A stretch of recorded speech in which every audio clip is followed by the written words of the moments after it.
Love summer barbecues. So today, Sean and I are cooking chicken thighs.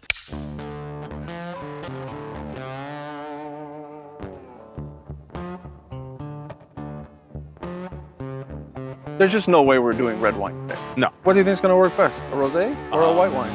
I'm a sucker for a rosé.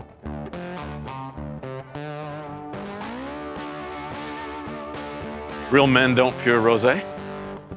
Here, you can come on the camera too, because you're probably not going to be in the shot. I look better outside of the shot. Let us know in the comments, Sean look better outside of the shot?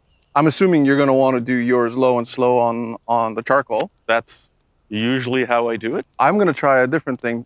So I'm going to use the plancha, but what I'm going to do is I'm not going to have the plancha roaring hot right away. I'm actually going to put the chicken skin side down on the cold plancha, turn it on so that the heat gradually just starts to melt a little bit of the fat that's in between the skin and behind the skin, coating the plancha at the same time, and hopefully it'll get a nice crispy skin. And I'll actually going to do the whole thing on the plancha, so we'll get to compare two different techniques at a barbecue. All right, so I just have to add some paprika before we put this on there. This is my regular store-bought paprika crap. So before I put it on there, I want to taste the difference. It might just be, it might just be marketing by the Hungarian.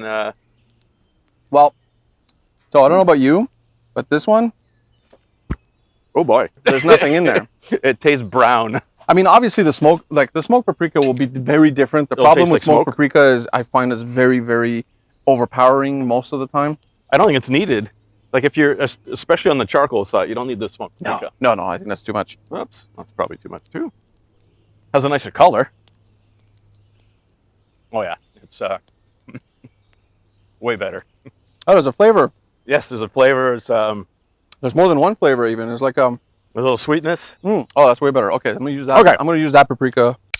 Oh, some ingredients on the marinade. Start with a clove of garlic, mince it up. And then the world's most popular ingredient, olive oil. That's right. Did you know that 0.4 kilograms per person per year is consumed globally? Well, soy sauce says, hold my Chinese beer because I'm way more popular than the olive oil. No joke. The soy sauce is consumed at about 2 kilograms per person per year. So use some of your 2 kilograms and add a tablespoon in the marinade. And don't forget the balsamic. Speaking of the balsamic, so are you saying that in your marinade you used like 20-year-old balsamic? Wow. You know, you get a $5-6 bottle of balsamic vinegar, which I don't know. I find it tastes tinny. Yeah, tinny, a little sourness to it. Which is fine in the salad dressing. It's okay with all kinds of other stuff. But I thought for this, making it special, high quality balsamic is best. A little bit of Dijon. Make sure you don't snort this stuff because it sucks. A little bit of lemon zest. Very easy. Freshly ground pepper. Always tastes better than the bagged stuff. And rosemary. We prefer fresh over the dry stuff.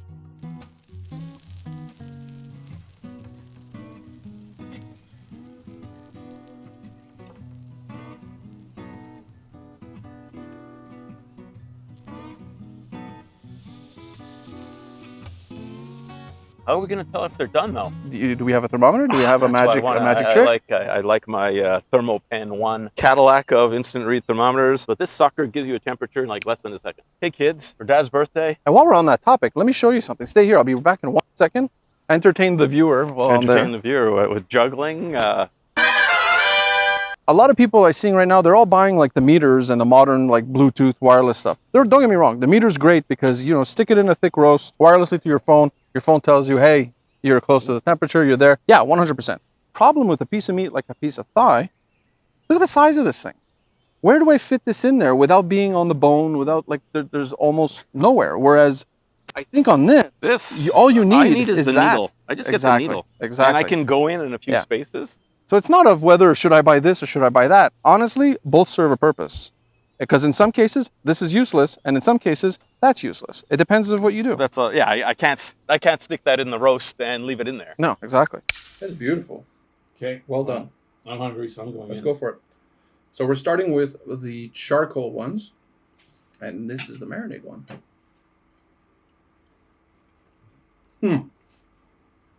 Fantastic.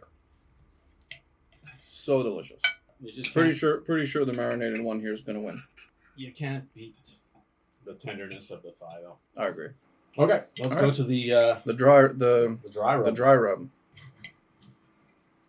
I suspect this could be a reverse. Yeah, this is You suspected that the marinated one would win?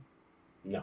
First bite, hands down. This is what I like about barbecued chicken thigh.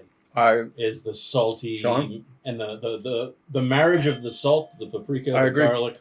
I don't need that sweetness. But now I want to try the plancha. Wow, it looks better in the camera than it does on your plate. Doesn't it? Maybe we are a food show. I think we kind of are. Going in. Go for it. The marinated one. Keep the same order as last time. Surprisingly, less sweet. Yeah. I would have expected it. Oh, I guess it's the fat sticks around. Yeah, it cooks in its fat. Whereas I taste the rosemary a lot more. I do too. I even taste the not the sweetness of the balsamic, but the flavor of the balsamic. So there's something to be said about if you're going to cook meat with some sweetness and fat, or a thing like a plancha, aka a cast iron pan, basically, brings an interesting character as opposed to what people would just want to do on a charcoal. Dry rubbed plancha.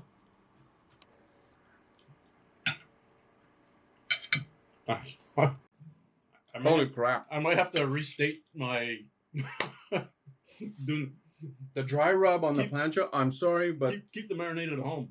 Like, this is amazing. So here I'm actually getting that chicken fat flavor that is now part of the rub because that's how it cooked. It cooked in its fat. For all the flavors that both the chickens had, between the savoriness, the fat, the sweetness, the smoke, and the herbs, on the charcoal you ended up with a high savory, medium to low fat, lots of sweetness though. Obviously you had a medium to high smoke flavor because it's charcoal, but very low in the herbs. You couldn't taste it. But when it came to the plancha, what happened was the plancha actually also has a high savory factor, but you had a bit more fat, which came and balanced that sweetness. So the sweetness actually felt more on the medium-low side. Obviously, with the plancha, you got no smoke whatsoever. But because of that, you also had much more presence of the herbs. In this case, the rosemary. Very cool. Now let's check out those wines and see if men survive drinking rosé. Sauvignon Blanc, very nice. I would have that in a heartbeat with all 4 iterations that we did. But if there happens to be a bottle of rosé from Provence, I'm there. 100%. Again, I think this is about $24. Yeah. At the local. Yeah, mine I think it was 19. But there are other Provence rosés. Like I have another one I bought that I saw that was like in the specialty section. They just brought in. It was like $20. They're all light, very dry. A little bit of red fruit, a little bit of rhubarb, sour bitter. There's a lot going on. It's thirst quenching. You can't go wrong. It's salmon colored. Probably very good with barbecued salmon. Yep. It's an all-around great summer wine. If you're going down to a barbecue where it's a sit-down meal, rosé. If you're going to a barbecue where everyone's going to be standing around, it's stinking hot, everyone's sweating like we are today, and you're going to be going for a thirst quencher, Rosé. Consider. I'm biased. Thanks for tuning in.